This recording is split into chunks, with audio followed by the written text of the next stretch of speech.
Hello, good afternoon. So today I will be talking about one immigration story. The case study name is Coming Out of Fog. And the list of content is first I will be introducing the topic and I will be explaining the case study. And obviously, I'll be talking about diversity and inclusion challenges the story had the person in the story has faced, and I will be talking about the most impressive, surprising, and inspirational part of a story to me personally, and also I'll talk about one important thing I learned from the story, and we'll discuss the steps needed to take to ensure other people not having similar experiences in the future. And then we'll conclude and summarize the presentation and provide questions regarding the study. So the topic, the topic is transracial and transnational adoption, and obviously they represent a unique challenge that go beyond traditional adoption experiences. Adoptees placed in the families and of a different race or culture often struggle with identity, belonging, and cultural disconnection. While adoption is often seen as providing better life, the reality is that it offers a different life, one that can include racial discrimination, loss of cultural heritage, and emotional isolation. So in this case, the person's name is Hong Hai Haworth, was born in Seoul, South Korea, in 1976 and adopted by a white evangelical family in Detroit, Michigan. And at 6 months old, growing up the predominantly white community, they experienced both love and annihilation, often face racism from their peers. Their adoptive parents, while providing a stable income, reinforced their otherness by treating them as a symbol of their adoption rather than fully embracing their cultural identity. As they grow older, the Hopworths sought belonging in diverse communities, eventually realizing their status as immigrant and belonging and beginning a journey of self-discovery. Despite the reconnecting with their birth mother, she declined contact, leading them to channel their experiences to advocacy for BIPOC, adoptee, and adoption justice. And diversity and inclusion challenges faced.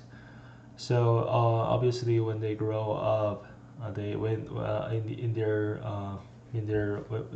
childhood, Hong often faced difficulty in racial in diversity inclusion challenges. First one is racism and discrimination. So Harvard was mocked by their peers and the racist taunted by Xinjiang, and was told their face was the size of the moon. Despite growing up in suburban community, they faced the racial microaggression from people they considered friends. And cultural disconnection. They were raised without any exposure to Korean traditions, language, or history. They only begin to learn about their Korean heritage later in life. Struggles to reclaim what have been lost. So identity suppression. So they when she grew up, without questioning their adoption experience, they were expected to assimilate into their adoptive family culture. They only realized they were immigrant much later in life because their story did not fit traditional immigrant narratives. Strangers would stereotyping of the objectification. Strangers would approach their adoptive family, calling them China dolls and asking how much they cost. And their mother enjoyed this attention and often treated them as a spectacle rather than individuals. So limited support adoptees. So they did not have access to resources as role models who could help them navigate their identity struggles. Their adoptive parent did not actively help them explore their Korean heritage or acknowledge their racial challenge they faced. Rejection from biological family. So when they found their birth mother, she declined to contact, leaving them with unanswered questions. This emotional rejection reinforced feelings of disconnection and loss. So the most impressive part of the story that I personally feel is their resilience to reclaiming their identity using their experiences to advocate for others. So, despite facing racism, culture, uh, erasure, and rejection from their birth mother, they turn their struggles into empowerment. Through education and social activism, they have created spaces for adoptees to share their story and find community. Their ability to transform personal pain into advocacy highlights the power of resilience and the need for systemic change in adoption practices. So one important thing I learned from the story is that one how crucial role and that culture identify plays in adoptees' sense of belonging. So Halford and Kufaka struggles to emphasize the need for transracial adoptees to have access to their heritage. Their delayed realization of being immigrant and the difficulties reclaiming their culture show that adoption should not only focus on physical placement but also on preserving a child's culture and emotional well-being.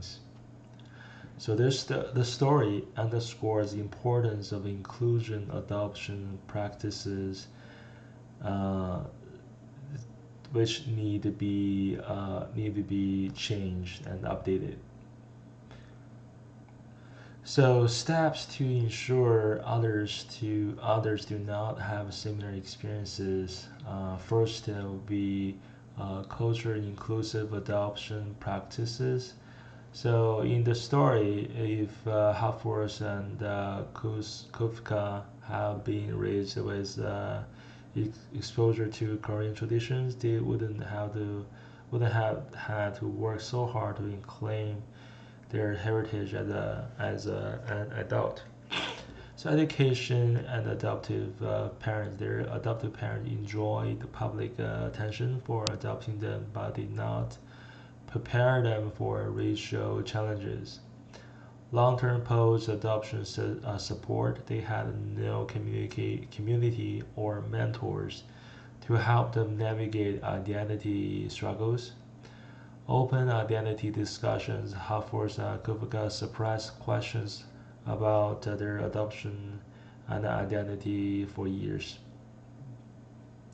adoption system reform, they emphasize that that family separation is often caused by poverty, not necessity. Reforming adoption policy to prioritize family preservation could reduce unnecessary separations.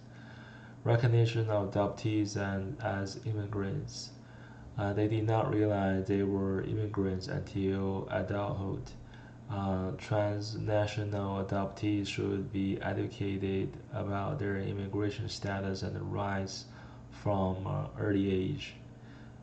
Community support and representation. It wasn't until they moved to Portland and met diverse groups that they felt truly seen. So the community support is very important for the children being adopted, especially when they are very very young.